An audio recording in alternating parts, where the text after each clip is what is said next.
start, right? Yes, we can start. Okay, perfect. All right. Hey, everybody. Good evening. I know it's evening for you there.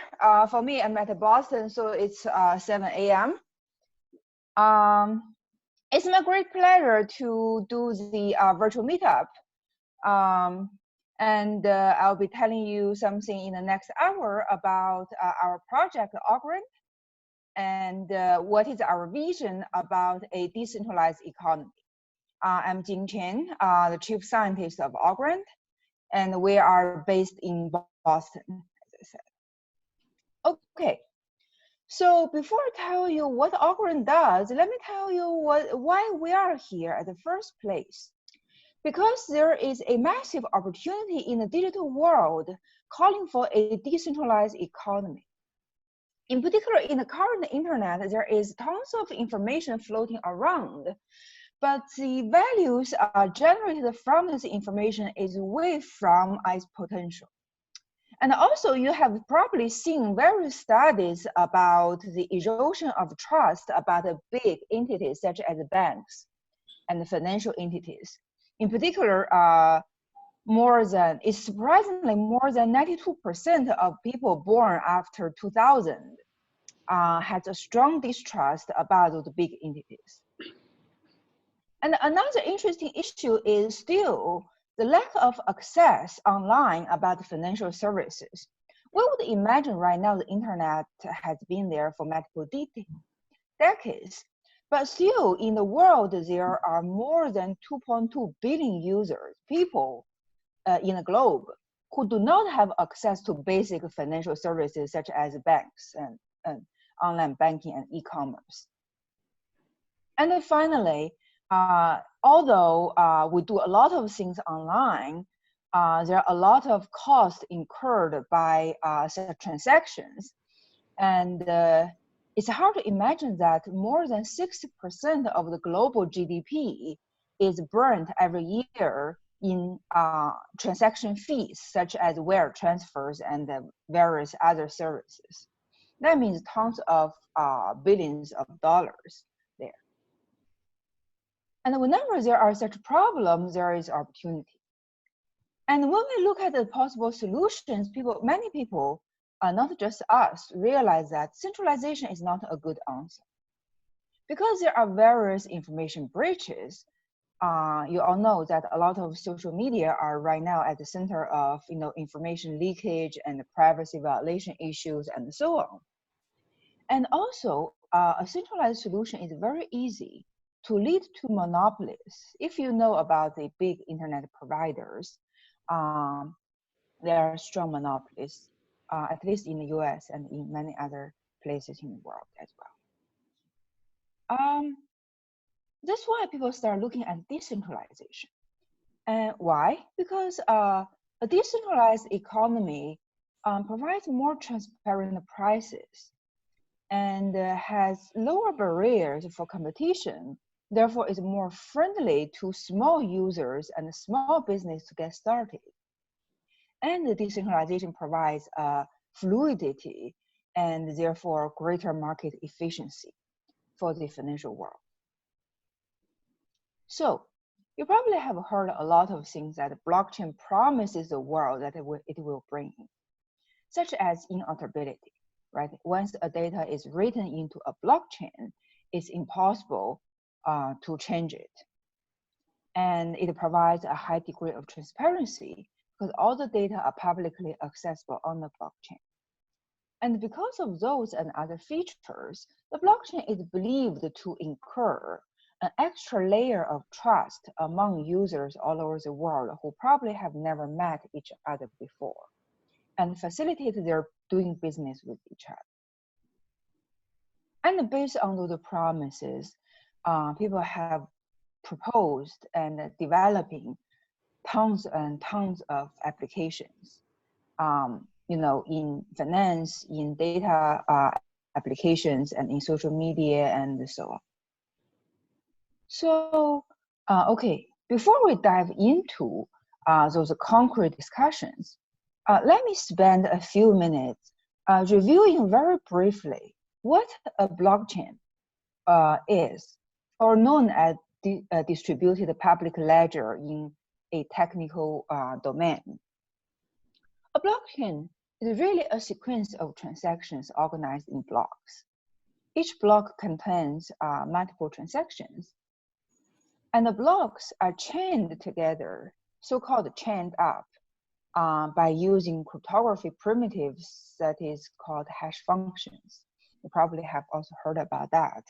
That by including the hash of the first block into the content of the second block, and so on and so forth, the order and the content of the blocks cannot be altered once generated. And therefore, illustratively, that's a chain. So what we want from this block of data? We want several things. First, we want it to be readable by all. All means really everybody on the internet, not just everybody in a small entity or a small room. And writable by all means that the generation of the block is not dictated by a single entity, but every participant in the system has an opportunity of generating a new block, and everybody will reach consensus, will agree on what that block is. And of course, we want it to be tamper-proof for everybody so that nobody can cheat a user to believe that a block is a wrong block rather than the correctly generated ones. But pausing here for a moment, if we only want those three properties, some of you may already realize that a centralized database can achieve all that. Right, we have a central service model, and a central manager would accept requests from clients and would grant proper requests. And when the central entity is properly protected, it is tamper-proof as well. However, that is not what we want. We're looking for here, because it's also well known that a centralized management is often becoming the single point of failure. It's becoming the point of congestion and a target of various attacks. Therefore, the last property we want distinguishes a blockchain from all that. That is, we do not want a centralized management. Now, without the centralized management, but achieving all those properties, there is a very strong level of trust in the blockchain itself. And the blockchain can be used to do a lot of things, such as notarization, with there is a court has ruled based on data stored on the blockchain as evidences, and ordering chaotic data by giving them a sequential order, and by providing a virtual trust party, which is the blockchain itself, to facilitate trading and transactions. And of course, payments and cryptocurrencies. Who knows, maybe one day we're going to use the blockchain to cure the common cold. So when we look at all these potential applications, we realize, wow, this is really a dream infrastructure. It can do so many things without the drawbacks of central management. But the key question to technology is always how to implement such a thing. Now, building the chain is easy. You have the block, you take the hash, you include the hash in the next block, you have a chain. The main difficulty is, of course, how to choose the next block, or who is in charge of generating the next block. How are users reaching agreement on what the next block is? And in solving this core technical problem in blockchain, we come up with a lot of realizations about why the current technology are not that great, not that sufficient. Really, in the blockchain domain, there are a lot of, we talk a lot about aspirations, how great it could be, but there is a big gap between what the potential is and what the real technology can provide us. So much so that you probably have heard the famous blockchain trilemma, the so-called blockchain trilemma, that people claim that among all those three good properties that we are looking for, at most two of them can be achieved: security, scalability, and decentralization. Is that right? Well, before answering that, let's think about which of these properties you are willing to give up, right? Let's say, how about security? Well, we definitely do not want to give up security if we are running a financial service managing billions of dollars of people's money. Security is at the highest level that we want to achieve. Otherwise, there's no business. Now, how about the scalability? Well, if we give up scalability, we probably can run some toy examples with a few users and a few transactions. But any industrial level adaptation would necessarily require the application to scale to a high degree. So without that, we do not have a real business. Now, finally, what about decentralization?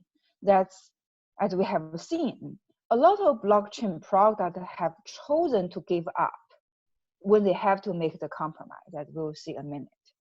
However, if there's no decentralization, then what's the point of having a blockchain? Now, we go back to the central management model. So to us, when we look at those properties and the trilemma, we realize it's not acceptable, that we do not want to give up any of them. Now, fortunately, we also find that the trilemma is not true either, which is good news. The trilemma is used to emphasize that how difficult it is to achieve all those three at the same time. But it is not a mathematically proven result that it is impossible. Otherwise, then there's no story. But really, our technology have ensured us to achieve all the three, therefore resolving the so-called trilemma.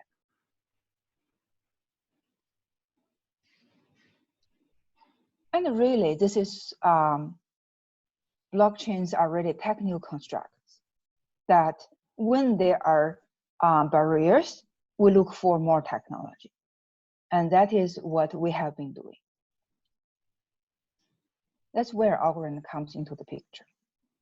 So we often describe Algorand as an alternative blockchain because we designed it from scratch after learning so many lessons from the literature. And it is not a hard fork of any existing solution.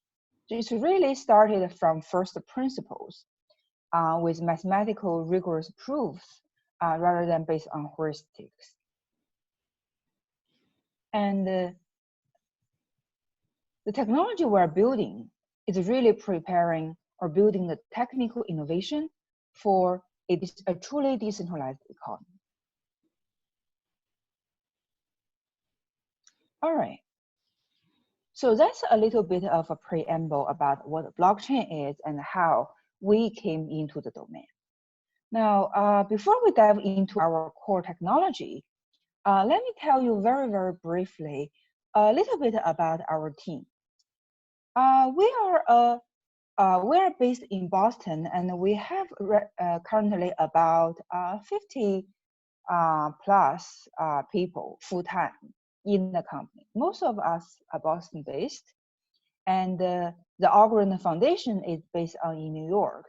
And we also have people all over the world from China, Singapore, Canada,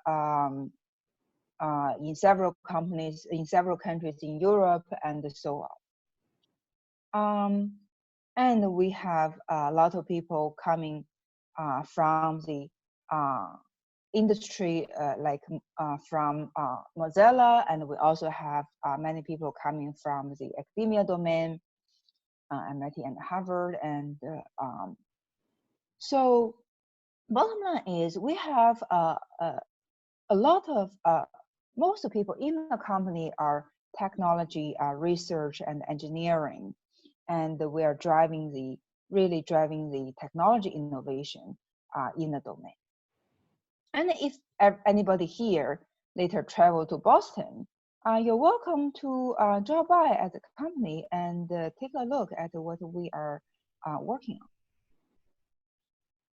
Okay, that's a little bit about who we are to give you a concrete sense.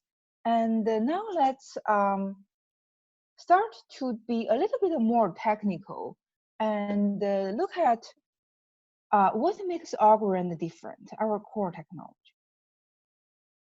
All right. So before Algorand, the blockchain has been there for a long time, like almost 10 years. And there are all kinds of popular prayer approaches. You probably have heard about proof of work, proof of stake, delegated proof of stake, bounded proof of stake, and so on. Unfortunately, in all of them, as I said, eventually they lead to a form of centralization, and the whole economy is at the mercy of a small part. In proof of work, we know the emergence of mining pools have made it very hard for small users to join. And in delegated proof of stake, there are a few numbers of users, like 21 of them, and control the generation of the blockchain and last for a long time. And in bounded proof of stake, people have to lock a large amount of money in the system before they can start participating, which is favoring big users and put small users at a disadvantage. Now, Algorand's solution we term as a pure proof of stake, meaning that it is really proportional to what people have rather than what people are willing to lock up. And the decision is really at the whole user base rather than a few pre-selected user supernodes. There's no penalties needed. We do not rely on taking people's money away to punish them in order to scare them away from wrongdoing. Instead, we use mathematical analysis to show that malicious users will be able to do very little in the system. Therefore, their motivation of wrongdoing is also very small. And there's no need to incur penalties. Also, we do not ask people to lock up their money. Whatever balance people own, they can always spend them anytime they want. It is really the true balance that hasn't been spent yet that will be considered as the user's total stake when participating in the block generation. And of course, there are assumptions we've got to incur, just like in proof of work. People have to assume that say the majority of computation power in the system is in honest hands. Here, similarly, in proof of stake, we assume that most of the money in the system is in honest hands, which is directly related to the system stake rather than relates to indirectly with hardware investment, computation power, and so on. And by the way, most people believe that honest majority is acceptable acceptable in the society, because if that is even that is not true, then we have larger problem to solve in the society than just how to generate a block. So at a very high level, our approach is to generate the block, to grow the blockchain via a sequence of selected committees, but those committees are not pre-selected and they are not fixed either. Rather, the committees are ever changing step by step. And the committees, each committee is roughly 1,000 users, and they are randomly and independently chosen based on people's stakes. And the workflow is also very lightweighted, and each selected user is required to send only a single, very short, very easy message, rather than doing heavy loaded mining work. That's not needed. Okay, more concretely, in one sentence, we describe the core of Algorand as an effortless, one by one generated sequence of blocks generated by a Byzantine agreement. To be more illustrative, how effortless it is. Well, compare with mining, which you can imagine is heavy labor, we really imagine it as light as a feather. And the blocks really generated one after another, as easy as that. There is no branches, which is very important to emphasize.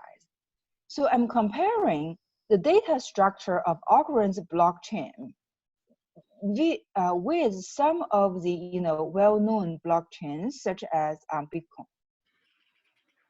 We say blockchain all the time, but in reality, the data structure in Bitcoin is never really a chain, right? If you know how it is generated, because the people are doing mining without knowing about each other's progress, branches are generated all the time. That following a block, there may be multiple blocks being generated without knowing about each other. And only by following the longest chain, the blockchain will gradually resolve the confusion, and finally one block will survive, one branch will survive, and others will die out. So at any time, if you take a snapshot of Bitcoin's data structure, it is really a tree rather than a chain. And that is never the case in Algorand. In Algorand, there are simply no branches. So there's no soft forks, as we described technically. And there's no proof of work, that people do not go into heavy loaded mining. So what do this buy us? This buys us very two important consequences. Because there is no soft fork, the transactions that appear on the blockchain are immediately found, which is different from Bitcoin. In Bitcoin, we are required, it is recommended by the system to wait for 6 blocks, which account for about an hour if you want your transaction to be, if you want to be pretty sure that your transaction will not disappear from the system. And if you have a larger a transaction that is of a very high value, you may want to wait for 20, 30 blocks, and that could amount to hours of waiting. That is not needed in Algorand because there's no branch. Once a transaction appears, it will never disappear, and you can immediately rely on it for next transaction. And because there is no proof of work, participation in the consensus is super easy. Anybody can use a laptop. You do not need to buy special purpose hardwares. In fact, I often use my own laptop to run a node on the system. Okay, Byzantine agreement is a very classic component in computer science and has been studied in the literature for more than 2 decades. In the classical domain, we are not going to dive into the concrete discussion about Byzantine agreement, but at a very high level, Byzantine agreement is a communication protocol telling people what messages to send and how to behave based on the messages they receive in order to reach consensus in a distributed environment when there is honest majority. Now, at a very high level, at first glance, it seems like we can simply take an existing Byzantine agreement and ask all the participants in the blockchain world to run the Byzantine agreement to generate the next block. But that doesn't quite work. Why? Because of the following challenges. A lot of existing Byzantine agreements are pretty slow to begin with.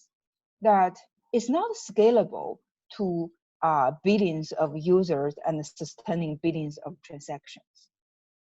A bigger issue is that a classical Byzantine agreement is designed in a very enclosed and well-formed environment. where the set of players are often fixed and known in advance. So people can easily talk about that there are 100 users and a third of them are malicious and 2/3 are honest and so on. But that's not true on the internet because of the well-known Sybil attacks. That a user can control arbitrary number of virtual identities, and nobody knows which identities belong to the same user and how many of them belong to the same user. And to resolve those challenges, Algorand's consensus protocol is based on our new Byzantine agreement that is super efficient, can easily scale to a plenary scale with really unparalleled efficiency. So we're going to say a little bit more in the next few minutes. And a good starting point is at this point to look at what adversarial model that our Byzantine agreement is protecting against. Because you probably have seen various designs in the literature, and whenever a new protocol comes up, the first question is what type of adversarial behavior the protocol is protecting against. So Algorand is protecting a very strong adversary who can immediately corrupt any player. Corrupt means, all kinds of things he can do, stealing the keys, DDoS attacks, controlling the messages this user is going to send. And if the adversary corrupt many users, then we allow the adversary to perfectly coordinate and control all of them, so that maybe they will act in an aggregate way, like vote for a bad message together. And we also allow the adversary not only to attack the protocol, but we also allow him to attack the network, which is a very strong adversary model. That the adversary can cut wires and isolate a piece of the network and so on. But there's one thing we do not allow the adversary to do, which is he cannot forge signatures. More generally, he cannot break modern crypto. Because modern crypto is really the foundation of most online transactions. If there's no crypto, then there's very little we can hope for. But that's all. That's the only requirement about the adversary, and other than that, he can really do anything he wants. So what is our trick in protecting against such an adversary? The key technology here is what we term as cryptographic self-selection. And the key word is self, meaning the following. Meaning that in each step of the Byzantine agreement, as we said, a small set of committees are selected. But there is, again, no centralized selection. Each user secretly selects himself to participate. And this result will be such that once a user is selected, he can prove to everybody that he is selected. But if he's not selected, then he cannot cheat and trick others into believing him. I always like to draw an analog with a physical lottery. Maybe, I guess in the US, it is very common to go to a lottery ticket, to go to a lottery machine on the street and buy a lottery ticket. I guess many of you have seen a lottery tickets and lottery machines.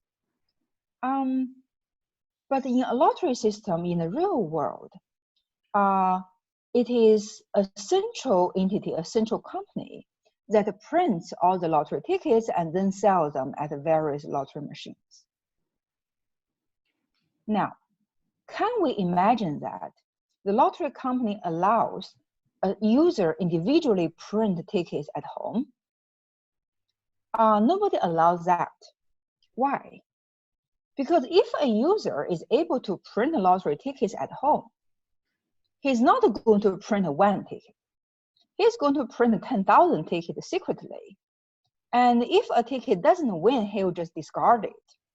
And the moment he finds a winning ticket, he will show up and claim his reward, pretending that the other 9,099 tickets never existed. So in a physical world, that's not allowed. That's why the tickets are centrally printed to ensure that there are only a fixed amount of winners. But this is what cryptography can do for us. In a digital world, surprisingly, we can allow users to do exactly that. Each single user can generate his own secret lottery ticket at home without being helped by anybody else. And the ticket is unique. He can run the algorithm 1,000 times, but he will only end up at the same result, which is a true ticket that whether either he's selected or he's not selected. During this entire procedure, he does not need to communicate with anybody else on the network. What this buys us is strong security. Why? Because there is no communication, the identity of the users who are selected are kept away from the adversary. Even if the adversary wants to attack people, he wouldn't know who to corrupt before seeing their messages in the binding agreement. To the adversary, his best strategy is probably simply to randomly select a set of users and corrupt them. It's impossible for him to target the selected ones. Okay, to recap. So who selects the committee? The committee member, each committee member secretly selects himself without any communication with each other. And if he wins, he propagates his winning proof and participates in the binding agreement. If he doesn't win, then he stays silent and nobody knows. The probability of winning here is proportional to his total money in the system,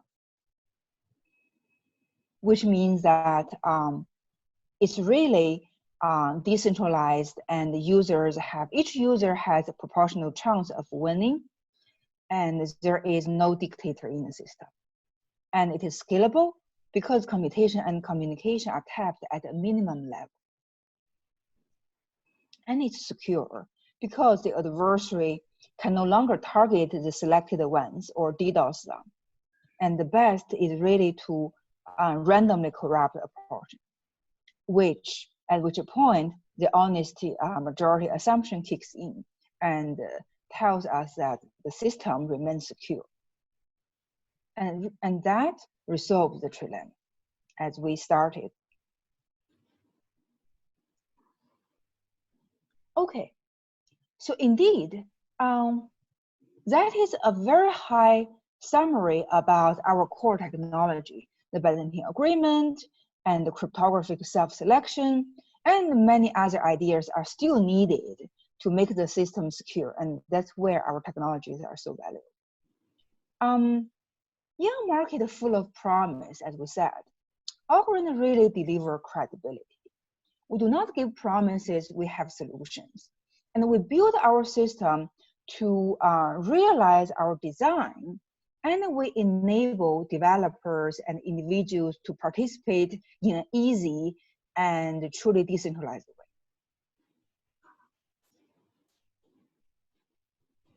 Okay, so now that is probably the most technical part in the talk. And now let's zoom out. And with some ideas about core technology, now let me tell you what we have been doing in the system engineering side that are turning the technology, the design, into a real working network infrastructure. It has been our team started. We have been working on this for several years until now. Even before the team set up. So our team first aggregated in Boston in January of 2018. And before that, Silvio and I had been working on this for already several years to get the theoretical design ready. And January 2018, everybody met in, we have the original founding team aggregated in Boston.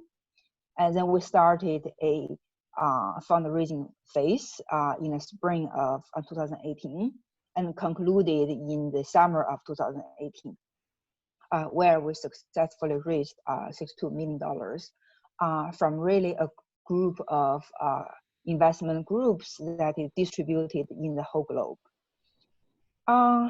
I'm happy to say that even at that stage, we had a strong feeling of strong desire of decentralization in mind. And there isn't any particular large entity in the round raising phase, but really we have about 30 investors all over the world. Some are larger, some are smaller, but all of them are important pieces in the phase, and they're really distributed from, you know, classic finance industry, new crypto industry, and even classic industry that is not finance. So we are very happy to have such a decentralized investment group. And here in the engineering side, we have 3 major stages of the network. It started as a DevNet, which is internal as a prototype in the company, where we try out all the features ourselves. And then we opened up a public testnet where everybody can participate.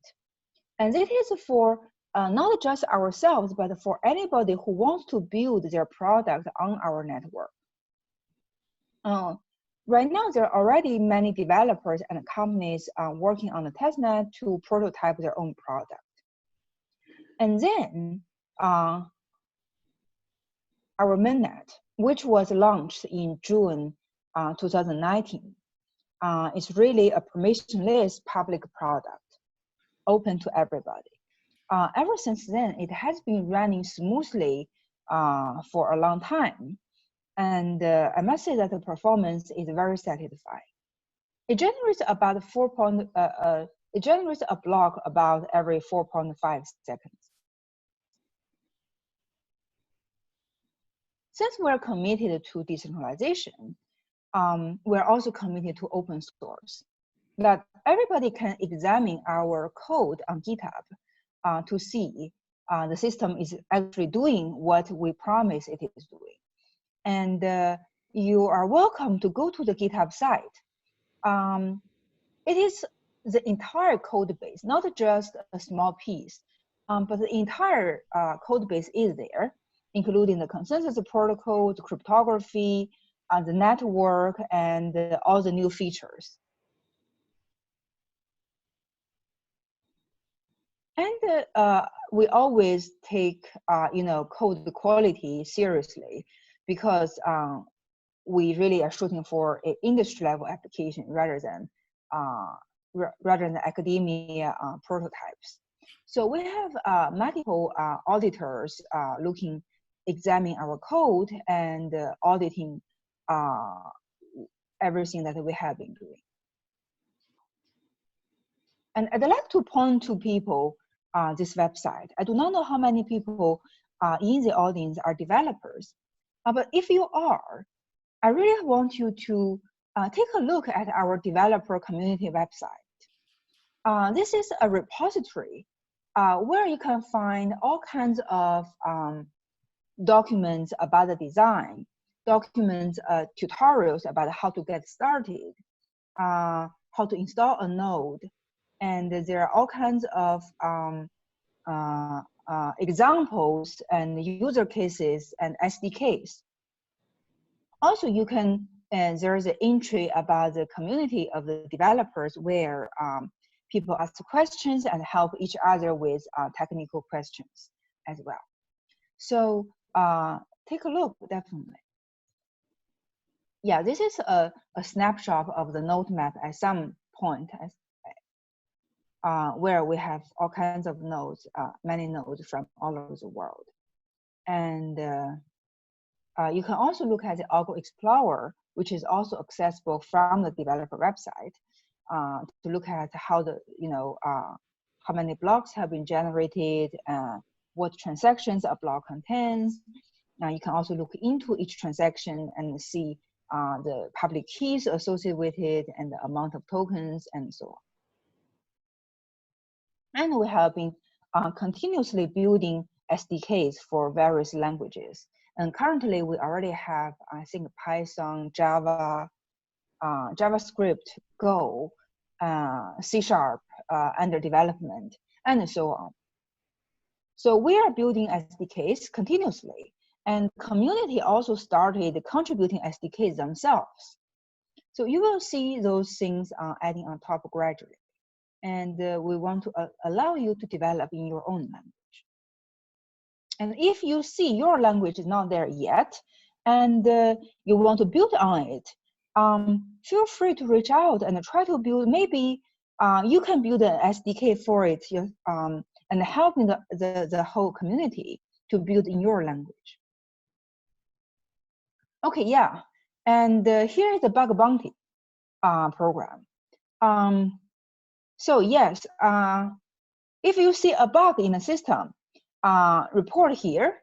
We will be happy to hear from you, and we can work together to make the system more secure.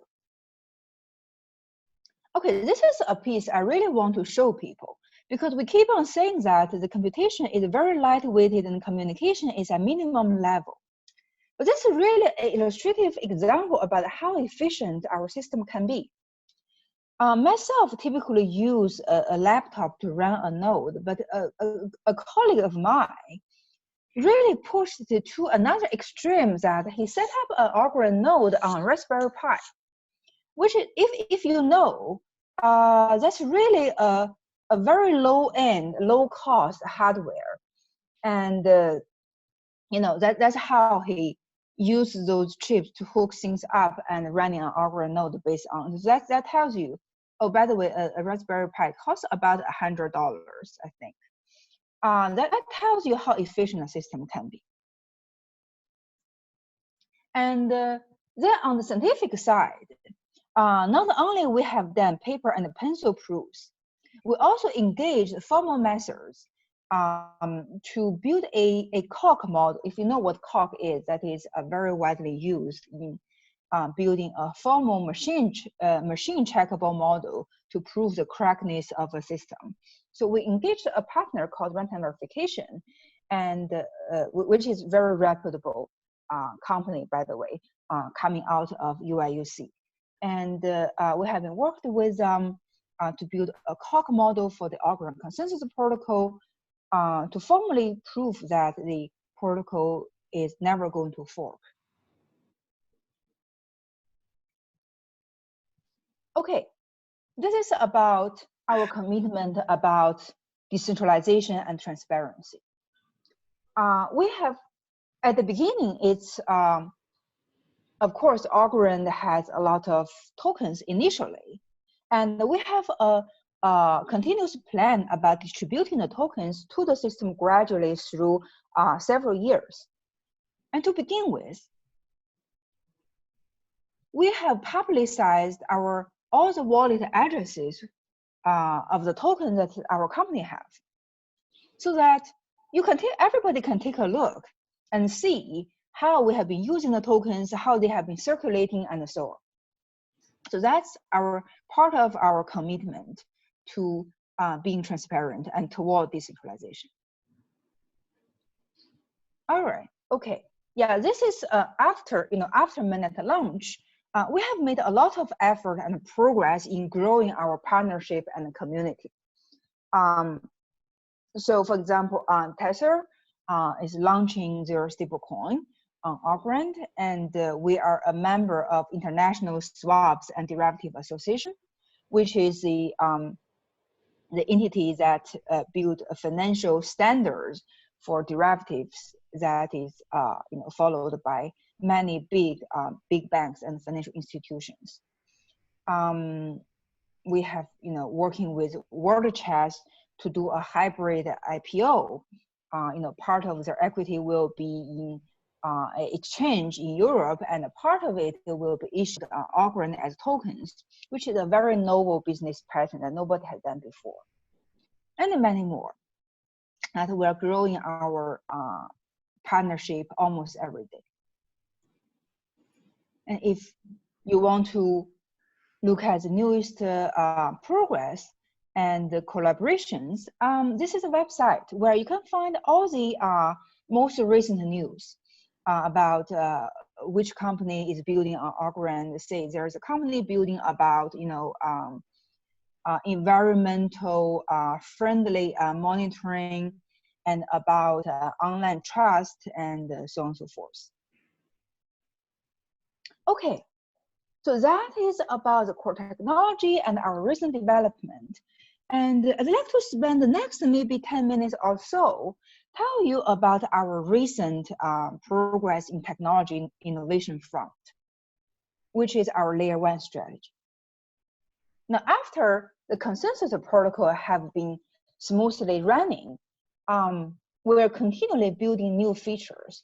And in particular, last year in November, we launched our protocol upgrade and to add several important new features to the system, providing more tools for building financial applications.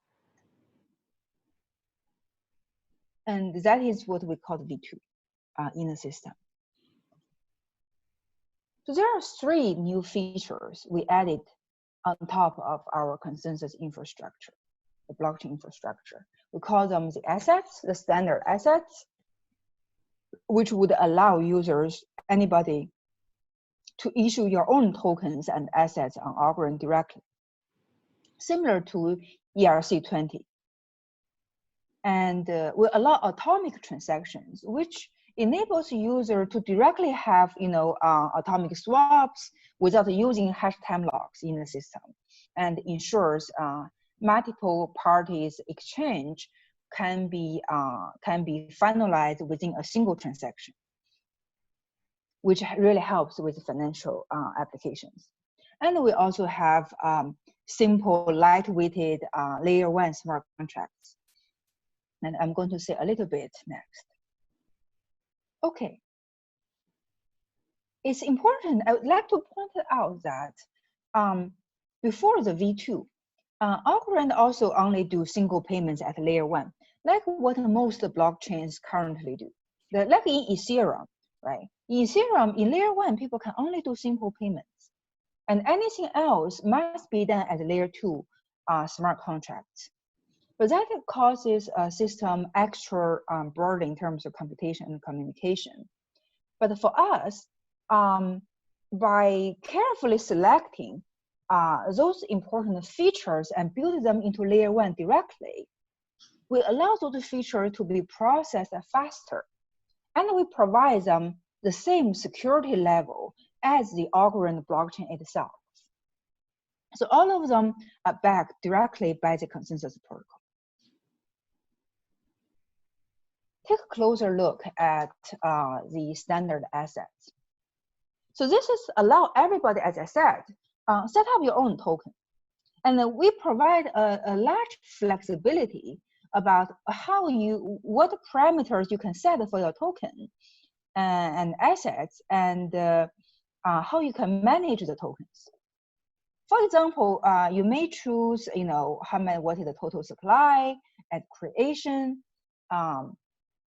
whether you want a token to be completely decentralized and not managed by yourself, or you want the token to be more controllable. Some people prefer the latter. The token is completely decentralized. Some applications prefer the former, which is that the issuer has more control about the tokens. In particular, we have partners running real assets, and they want the token to represent credit users. So the tokens represent credit. And in that case, they want the token to be more controlled so that they can issue and manage them.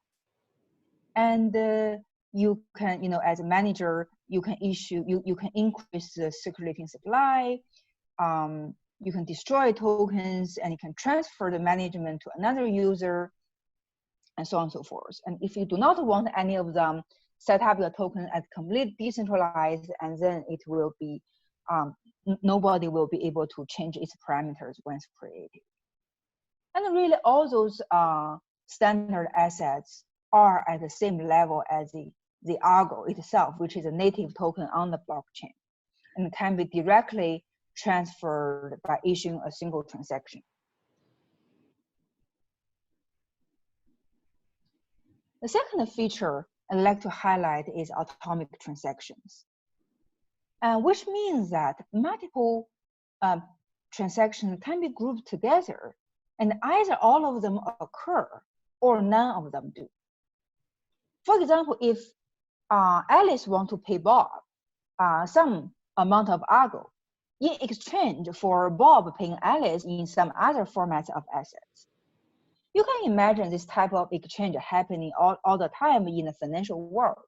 But there is always a problem of that, who acts first? How about you pay me first? Because the guy who acts the second always has the capability of shirking out, taking the payment of the first user, disappearing, and not paying what he should pay. And because of that, a lot of legal entities, custodial, authentication, and auditor services have to be in place in order to make sure that the exchange really happens. But on Algorand, this is not needed. Multiple entities can issue their transactions simultaneously, and they will be able to clear on the blockchain in one shot, such as transfer layer 1 currencies, creating account, and even running a layer 1 smart contract, as you will see next. And this really eliminates the need of third-party authority to facilitate atomic transactions. And for example, if you want to do atomic swap on Algorand, you do not need hash time locks. That is what typically happening in Ethereum and other blockchains, which is adding a lot of delay and incurs still some financial risk. And for example, you can do group payments, meaning that if several of us went to a restaurant, we want to share the final cost. Everybody can issue a single component of the transaction, and the transaction will be finished on the blockchain one shot. And we can have payments to multiple recipients. We can have decentralized exchanges, and we can have circular payments. Alice pays Bob, only if Bob pays Charlie, and if Charlie pays Alice, etc., etc. All right, so there can be many interesting applications coming out. Okay, the last but not the least, the layer 1 smart contract. Being at layer 1 means that the smart contract design is very fast and it's highly secure as the consensus protocol. But being layer 1 also means that smart contract is at a critical path. Therefore, we have carefully selected a very lightweighted and simple language, which is called TEAL, Transaction Evaluation and Transaction Execution Authentication Language, which only has 30 basic instructions. So TEAL is not a full-fledged programming language. It's similar to a Bitcoin script language rather than Ethereum VM. It is kept on purpose to be simple and can only do some limited computations so that its computation costs can be well kept, and they are not going to slow down the block generation. But we chose those basic instructions so that TEAL script can already support a large class of financial applications that we've seen as interesting, important, and are required by our partners and the community. So this is a carefully chosen balance between efficiency, security, and usability.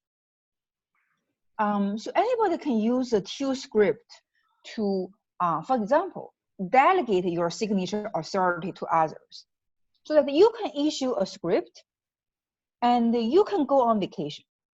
And somebody else can use this script to issue a transaction that touching your account without you being present all the time. And we can have TU-controlled accounts where you can put escrows in the account. And only when the conditions written in the script are met, tokens can be transferred from the account. So that can serve as a commitment a user made to others so that anybody can see that this escrow account cannot be freely transferred by the creator. And another feature is that TU doesn't have side effects on the blockchain, means that it does not directly change the blockchain state or creating internal states. This is to avoid the state space explosion that has happened in other blockchains, so that we keep the state intentionally only the blockchain states, and there is no internal state created by TU.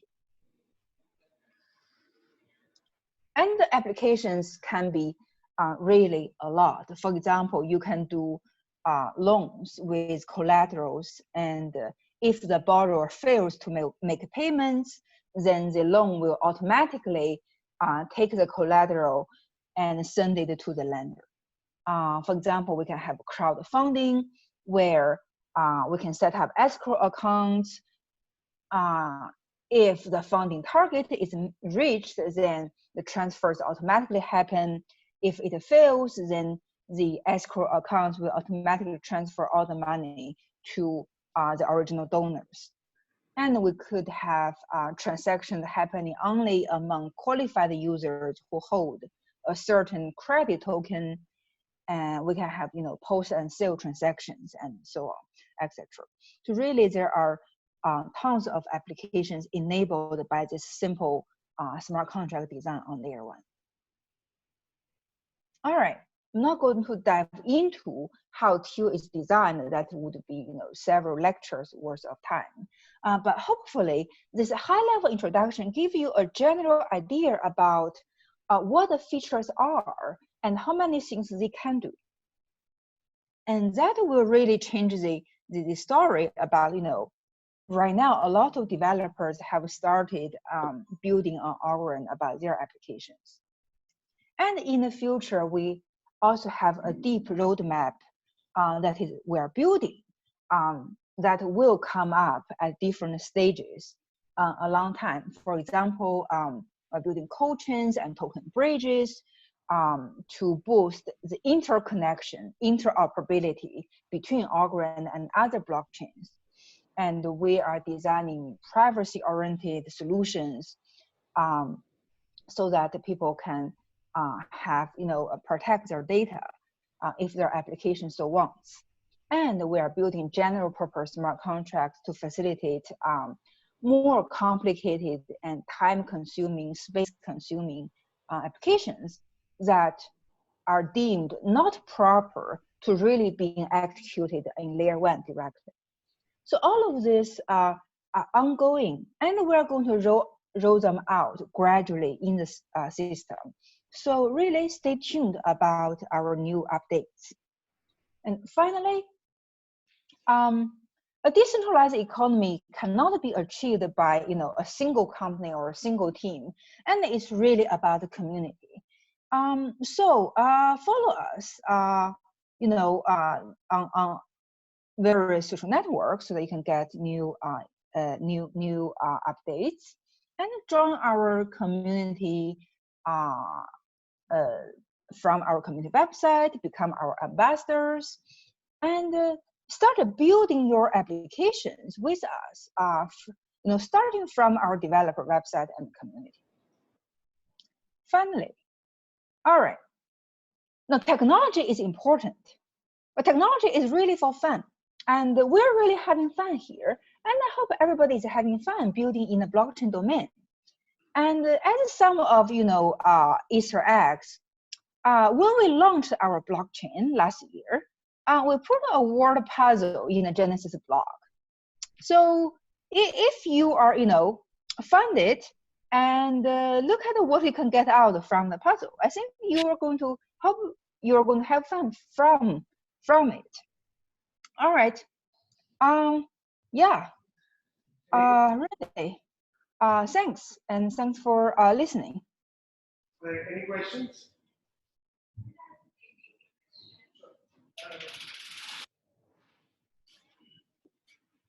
Yeah, hi Jin.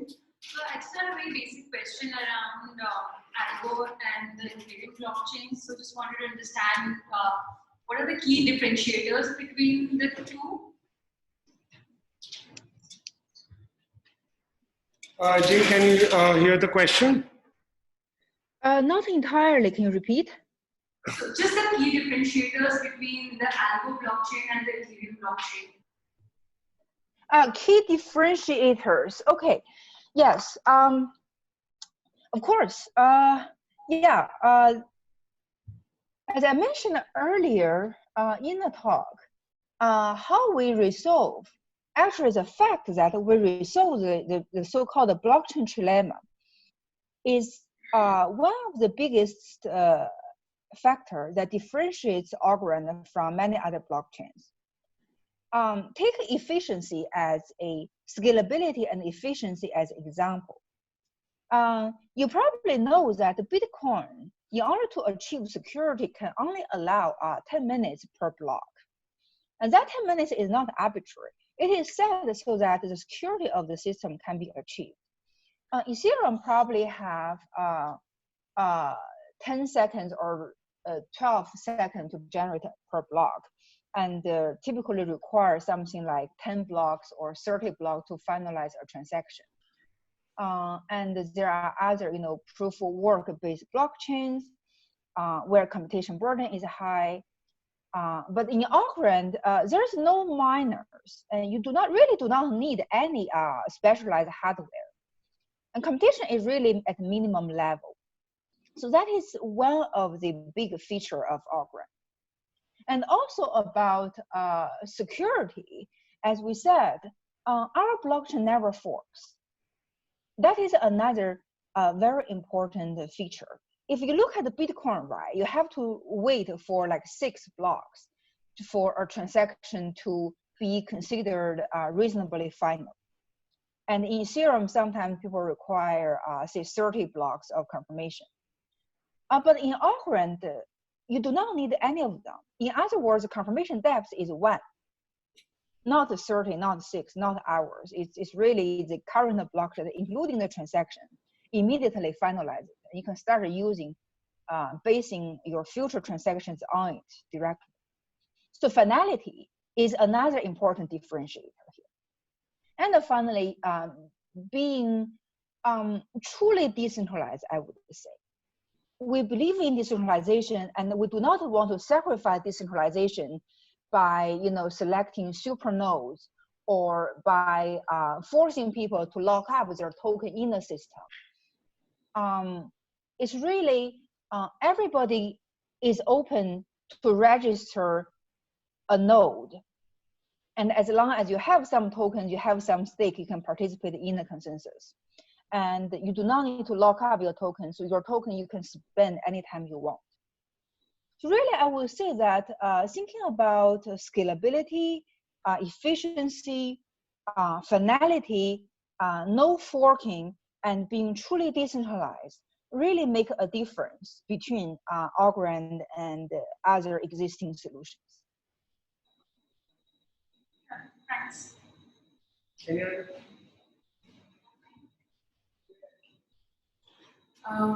Hi Jing. So I actually had 2 questions. The first one was about when you were discussing Algorand's consensus mechanism. So, in traditional consensus mechanisms, when a user successfully mines a block, they get cryptocurrency back as a reward. Does that also happen in the Algorand system? Is it about mining reward? Yes. So basically, mining in a yes. So basically, just asking when you're doing a consensus, are you getting the person who is doing the consensus mining is getting some reward back, right? Yeah. Okay, yes, I think I got it. Right, so in Bitcoin, right, there is a mining reward, and the reason is that mining is very costly in the system. If Bitcoin does not give a reward, nobody will be able to sustain a business with a mining service, and there won't be any participants. In Algorand, we do not give rewards for two reasons. A, the computation is really very lightweighted.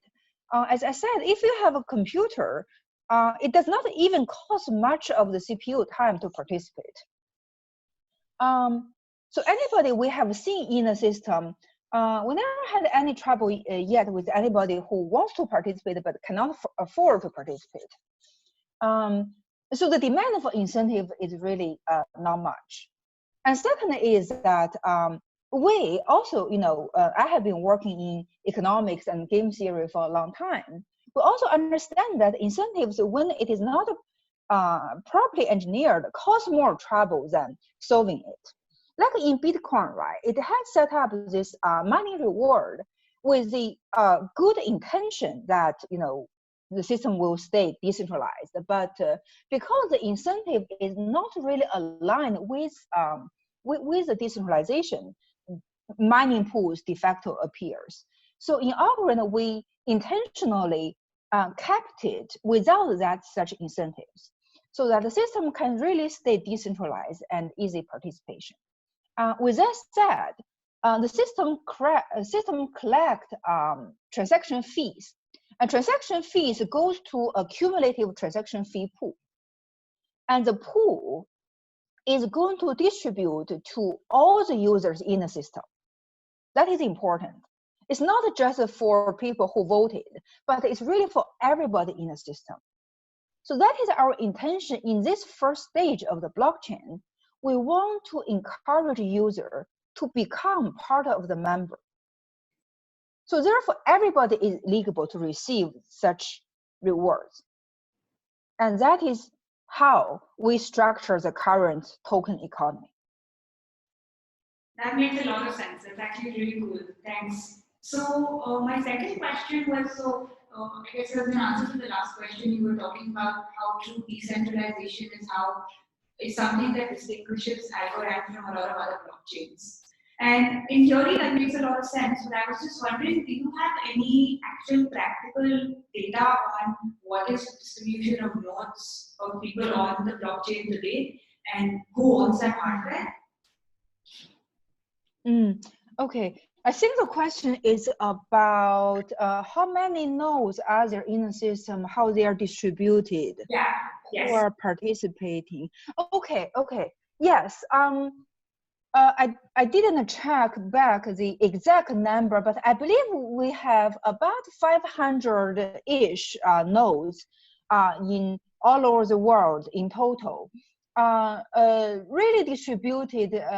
Which I think many, everywhere, Australia, India, China, Singapore, Canada, US, South America, many countries, we have nodes participating. And in terms of who are those nodes, I only know a few of them, because really sometimes people set up nodes and participate, and we do not know who they are, and we don't know where they are from. So a set of our early backers are definitely running their own nodes.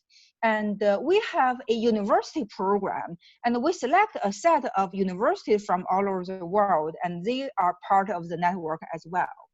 And then all our partners, because they are participating in the system, they are building their own applications in the system, and they are actively running their own nodes.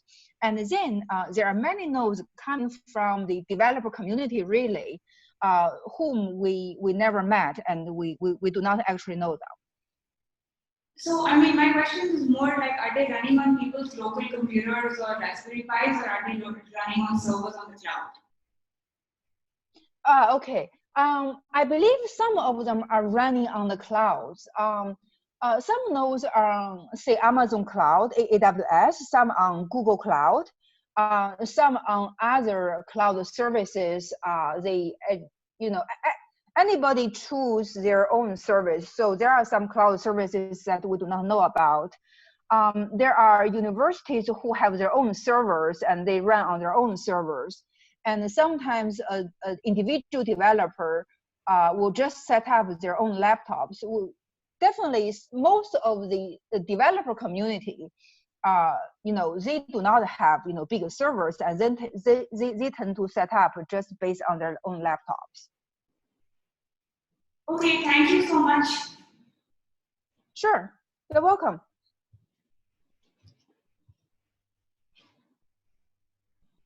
Hello, hi, Jing. See, I have very simple and short question. Technically, out of the top blockchain projects, to whom you are the competitor, forget about financially.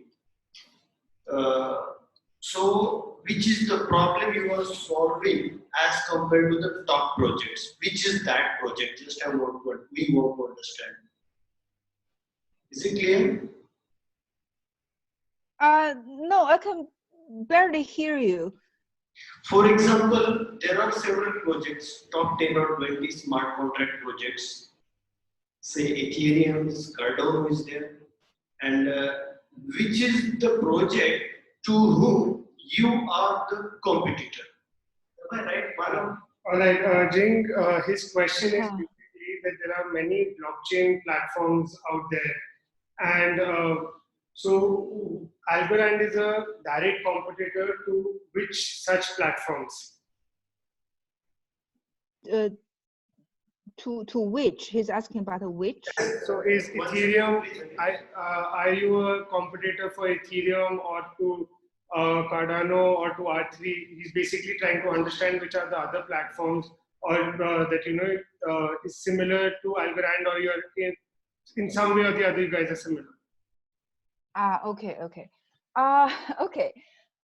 Direct competitors. I don't think we are. It's hard to categorize that question because we are so different from most of the existing projects. Think about Ethereum, right? Ethereum would not be there if there is no smart contracts. But Algorand, we built the blockchain shooting not just for smart contracts, but for easiness of transaction and speed as well. We currently do not have a smart contract on Algorand. We are also, our solutions to smart contract will be different as well. As I said, we have layer 1 smart contract, and later we will have general purpose smart contracts. I would picture Algorand as, a infrastructure that is very particularly competitive, shooting for financial applications. When we think about which industry domain is likely to benefit from Algorand the most, the financial world stands out, suggested itself. Why? Because that's really the pain point where, a lot of blockchain products are trying to solve, but they haven't completely solved yet. Like the trading efficiency is one thing, and usability is another thing. We see a lot of successful cases on Ethereum as, decentralized finance. But we see them still as far from, fully unleashing the potential of blockchain, which is really what we are shooting for. That's why, we shoot really for both efficiency and usability. Another thing is that I really think all those blockchains are shooting for slightly different things. And when we sit together and talk about, what we are building, we really see more of a collaborative flavor rather than competitive flavor, because it's common agreement that the blockchain domain, although has been there for more than 10 years, is still very, very small and sparse compared with, you know, the e-commerce or the internet. And it's really about, we want to make the blockchain domain bigger together rather than starting slicing the pie. And I think that's really a mission that is shared by a lot of blockchain projects about growing, attracting users who are not in the blockchain domain yet start using blockchain. That is really important to us. Not about, you know, competing with each other and getting the few users or developers or use cases that is already existing. That's not what we are shooting for. I think that is really our mission, where we are heading to. Does that answer the question? Okay, thank you, Jing. Sure.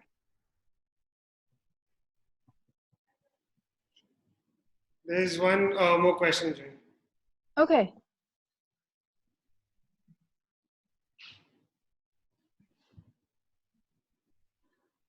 Hey Jin, so follow-up question on the transaction speed and the cost of the transaction. So right now in the slides, it was that you had around 1,000 users active on the network. So like say 5 years down the line, you know, you scale up and you have say 100,000 users, 200,000 users. How do you plan to contain the low transaction cost and the, you know, the speed, the high speed and the low transaction cost? So what's the roadmap for that? Because that's one of the issues that other competitive networks have, network congestion and, you know, high gas fees. So what's the roadmap there? About scalability, yes. Future plans about transaction fees and speed. Yeah, very important. It is our intention to keep the blockchain as high speed. And I think we have a very solid plan about making it continuously being scalable. Currently, we have 4.5 seconds per block. And let me tell you that this is really not about the consensus protocol. This is really about network delay. Meaning that if you want a node in Australia and a node in the US and communicate with messages back and forth, the true delay of the network is already at the level of seconds. The computation time itself is really minimal. So because of that, we do not see much of a burden about, you know, in the future, adding more transaction processing, adding more users to be a big problem in the system. As long as the network is there, the speed is likely to be there. And it's, of course, you know, very promising that in the next few years, the internet will become even faster. So even the network delay may get improved. And there will be a very long time until the blockchain really get congested, even with, you know, we're building new applications and seeing more transactions every day. And even with that, we believe there will be a long time before the blockchain starts really getting congested. And we're already planning for all kinds of scaling solutions. I'm not going to elaborate on that because it's really our deep roadmap, but, you know,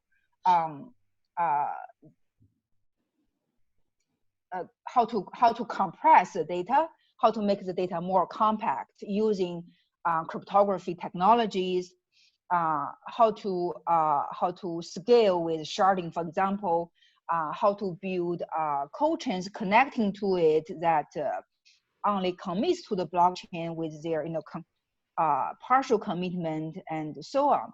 So as I said, the current blockchain itself, we believe, will be able to sustain the transaction growth for a long time.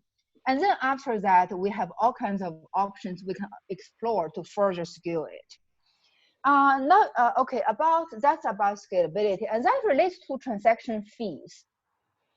Yes, we plan to keep the transaction fees to be at a minimum level, as long as the system can sustain, and which is really long time. Because we believe in the that is really small user friendly and small business friendly. We see transaction fees getting higher in other cases because when the system is getting congested, of course, people want the miners to become more profitable and so on. Then the transaction fees get really high.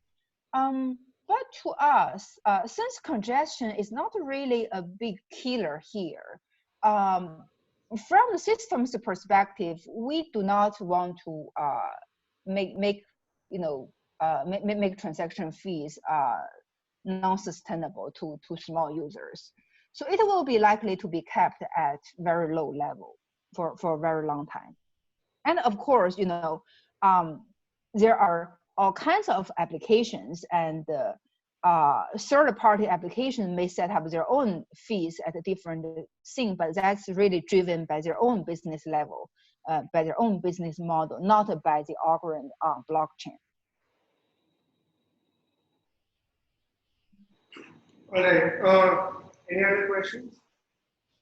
I think so. That's it, Jing. Thank you. Thank you. Thanks, everybody. Sorry, can you repeat? Hello. Hello? Yeah, thank you, Jing. That's it. Everybody enjoyed your time. Great. Really enjoyed talking to people, and thanks for the questions. Thank you. Bye. Bye, everybody. Bye.